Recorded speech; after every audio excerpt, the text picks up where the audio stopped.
Bar Kochba revolt is a fascinating story.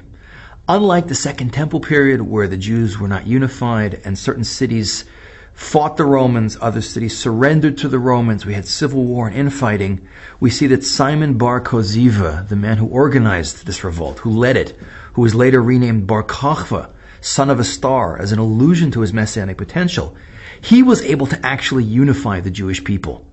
And we have descriptions from Jewish sources, but a lot from Roman sources, describing what an incredibly difficult revolt this was for the Romans to crush.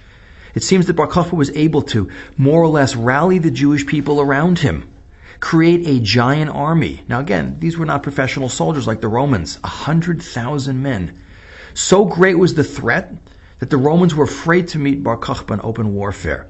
As a matter of fact, there's been much debate as to how big the revolt was. And many historians actually believe it was one of the greatest threats to the Roman Empire in the history of the Roman Empire. Estimates for how many legions had to be brought in to crush the revolt vary tremendously. But most people think it was up to 12 and possibly 14 legions of the Roman Empire. And since the Roman Empire only had about 24 legions in the entire Roman Empire, to have to bring in half the Roman army to crush Bar Kochba? Unbelievable. Now, of course, we know that the revolt ended in disaster. And eventually the Bar Kochba revolt was crushed.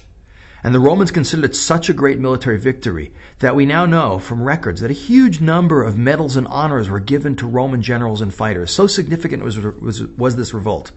We also even believe that the Romans built a giant commemorative arch. It no longer stands, but we found a piece of the inscription similar to Titus's arch, built after the Second Temple was destroyed, to commemorate that victory of Rome over the Jewish people that led to the destruction of the Second Temple. It seems like the Romans built a humongous commemorative arch somewhere in Beit Shan up north in Israel. So we see that it was a true threat, something the Romans had to expend a tremendous amount of effort, manpower, and resources to crush.